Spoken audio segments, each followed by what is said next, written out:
Hi traders. ನಾವಿವತ್ತು trading view ಅನ್ನೋ ಒಂದು ಅಪ್ಲಿಕೇಶನ್ ಬಗ್ಗೆ ತಿಳ್ಕೊಳ್ಳೋಣ. ಯಾರಾದರೂ ಟ್ರೇಡಿಂಗ್ ಸ್ಟಾರ್ಟ್ ಮಾಡಬೇಕಾದ್ರೆ ಟೆಕ್ನಿಕಲ್ ಅನಾಲಿಸಿಸ್ ಅನ್ನೋದು ತುಂಬ ಇಂಪಾರ್ಟೆಂಟ್ ಆಗಿರುತ್ತೆ. ಆ ಒಂದು ಟೆಕ್ನಿಕಲ್ ಅನಾಲಿಸಿಸ್ ಮಾಡೋದಕ್ಕೆ ಫ್ರೀಯಾಗಿ ಒಂದು ಒಳ್ಳೆ ಟೂಲ್ ಇದೆ. ಇದರ ಹೆಸರು ಬಂದ್ಬಿಟ್ಟು ಟ್ರೇಡಿಂಗ್ ವ್ಯೂ ಅಂತ. ನೀವು ಗೂಗಲಲ್ಲಿ ಟ್ರೇಡಿಂಗ್ ವ್ಯೂ ಅಂತ ಸರ್ಚ್ ಮಾಡಿದ್ರೆ ಈ ಥರ ಒಂದು ಇಂಟರ್ಫೇಸ್ ಓಪನ್ ಆಗುತ್ತೆ.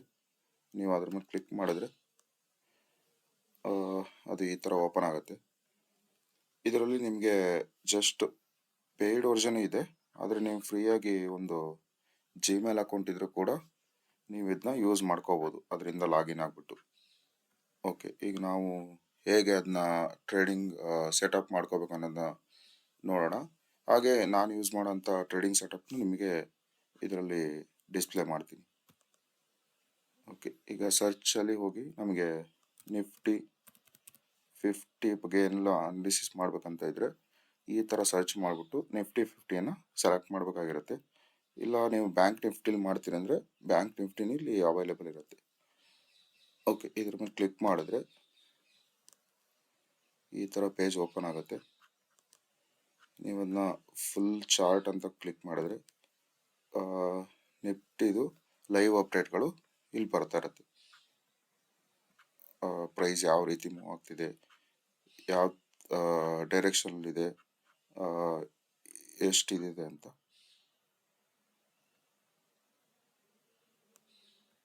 ಓಕೆ, ಇದರಲ್ಲಿ ಫಸ್ಟ್ ಆಪ್ಷನ್ ಬಂದ್ಬಿಟ್ಟು ನಿಮಗೆ ಟೈಮ್ ಫ್ರೇಮ್, ಡಿಫ್ರೆಂಟ್ ಟೈಮ್ ಫ್ರೇಮ್ಗಳಲ್ಲಿ ನೀವು ಟ್ರೇಡಿಂಗ್ ವ್ಯೂನ ನೋಡ್ಬೋದು. ನಾವು ಯೂಸ್ ಮಾಡ್ತಿರೋ ಟೈಮ್ ಫ್ರೇಮ್ ಬಂದು 15 ಮಿನಿಟ್ಸ್. ಸೊ ನಾನೀಗ 15 ಮಿನಿಟ್ಸ್ಗೆ ಸೆಟ್ ಮಾಡ್ತಾ ಇದ್ದೀನಿ.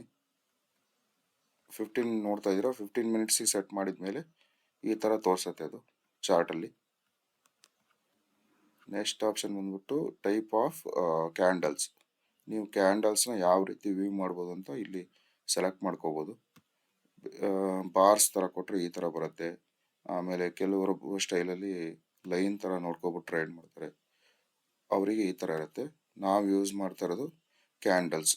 ಈ ಕ್ಯಾಂಡಲ್ಸಲ್ಲಿ ಬೇಕಾದಷ್ಟು ಇಂಪಾರ್ಟೆಂಟ್ ಇನ್ಫಾರ್ಮೇಷನ್ ಇರುತ್ತೆ. ಸೊ ನಾವು ಕ್ಯಾಂಡಲ್ಸ್ನ ಚೂಸ್ ಮಾಡ್ತಾ ಇದ್ದೀವಿ.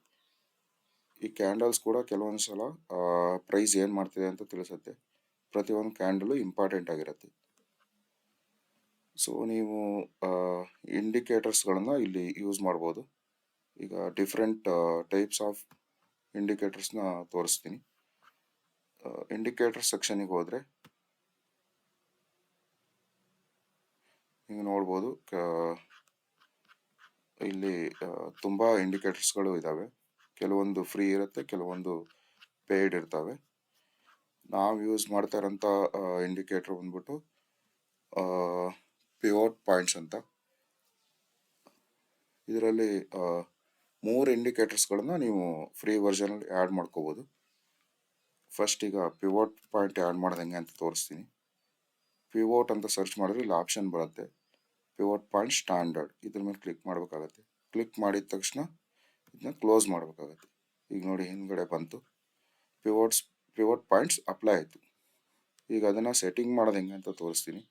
ಇದ್ರ ಮೇಲೆ ಜಸ್ಟ್ ಹವರ್ ಮಾಡಿದ್ರೆ ನಿಮ್ಗೊಂದು ಸೆಟ್ಟಿಂಗ್ಸ್ ಆಪ್ಷನ್ ಕಾಣುತ್ತೆ. ಇಲ್ಲಿ ಸೆಟ್ಟಿಂಗ್ಸಿಗೆ ಹೋದರೆ ಇಲ್ಲಿ ನೋಡಿ ಎಲ್ಲ ಚೇಂಜಸ್ ಮಾಡ್ಬೋದು.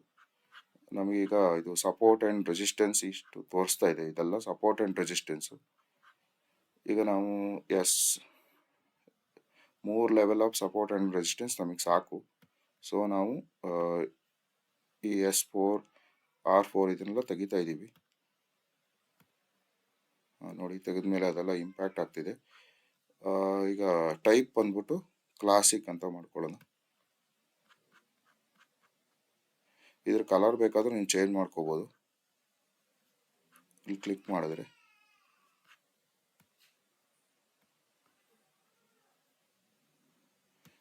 ಬೇರೆ ಸೆಟ್ಟಿಂಗ್ ಎಲ್ಲ ಹಾಗೆ ಇಡೋಣ.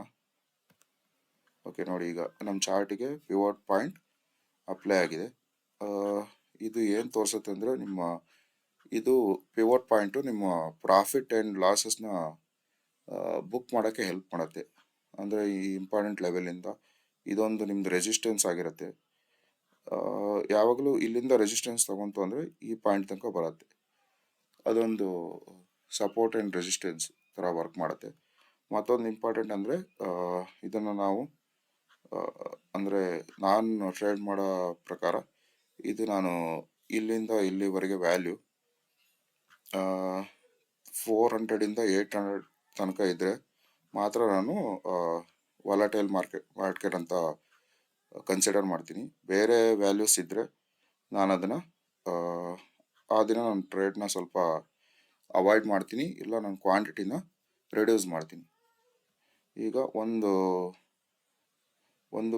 ಪಿವೋಟ್ ಪಾಯಿಂಟನ್ನು ಇಂಡಿಕೇಟರ್ ನಾವು ಆ್ಯಡ್ ಮಾಡಿದ್ದೀವಿ.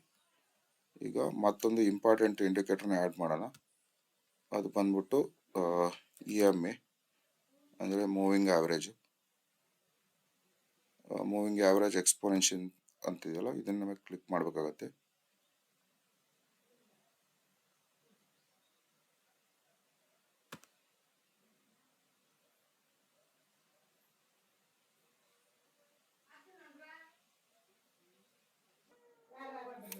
ಟ್ರೇಡರ್ಸ್ ಈಗ EMA ಅಪ್ಲೈ ಆಗಿದೆ.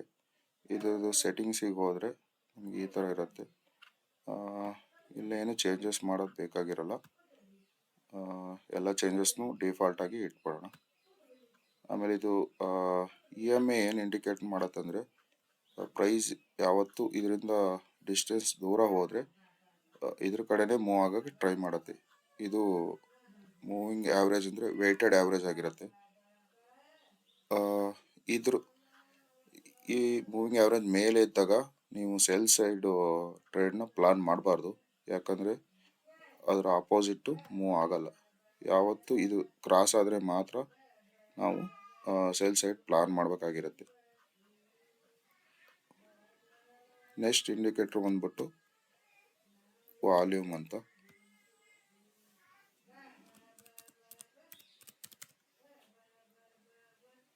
ಪ್ಲೇನ್ ವಾಲ್ಯೂಮ್ ಅಂತ ಇರುತ್ತೆ ನೋಡಿ, ಅದ್ರ ಮೇಲೆ ಕ್ಲಿಕ್ ಮಾಡಿದ್ರೆ ಆಯಿತು.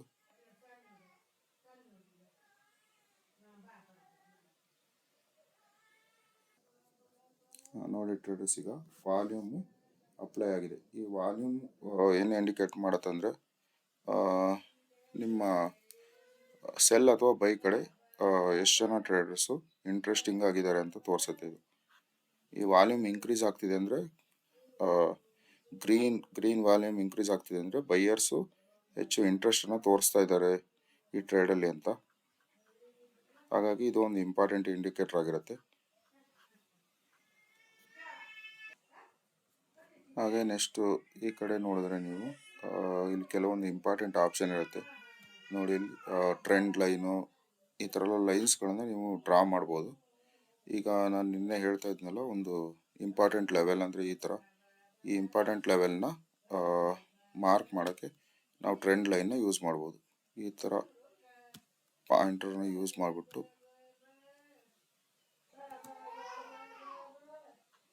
ಈಗ ಈ ಥರ ಒಂದು ಟ್ರೆಂಡ್ ಲೈನ್ನ ನಾವು ಡ್ರಾ ಮಾಡ್ಬೋದು.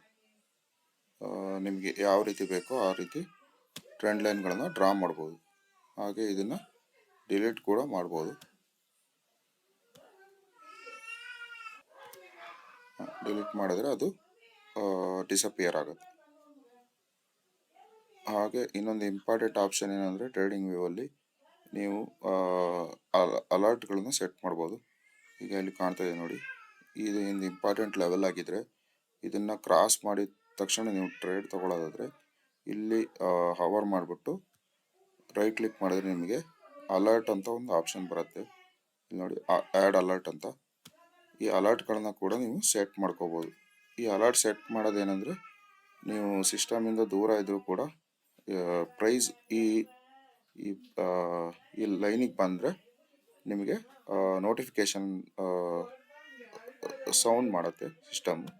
ಆವಾಗ ನಿಮಗೆ ಗೊತ್ತಾಗುತ್ತೆ ಪ್ರೈಸ್ ಇದನ್ನು ಕ್ರಾಸ್ ಮಾಡ್ತಾ ಇದೆ ಅಂತ. ಓಕೆ, ಇವತ್ತಿನ ವಿಡಿಯೋದಲ್ಲಿ ಇಷ್ಟನ್ನು ಕವರ್ ಮಾಡ್ತಾ ಇದ್ದೀನಿ. ಇನ್ನೂ ಅಡ್ವಾನ್ಸ್ಡ್ ಕಾನ್ಸೆಪ್ಟ್ ಇದ್ದಾವೆ, ಅದನ್ನು ನಾವು ಪಾರ್ಟ್ 2 ವಿಡಿಯೋದಲ್ಲಿ ನೋಡೋಣ. ನಮ್ಮ ವಿಡಿಯೋಸ್ ಇಷ್ಟ ಆದರೆ ಶೇರ್ ಮಾಡಿ, ಸಬ್ಸ್ಕ್ರೈಬ್ ಮಾಡಿ, ಹಾಗೆ ಲೈಕ್ ಕೂಡ ಮಾಡಿ. Thank you.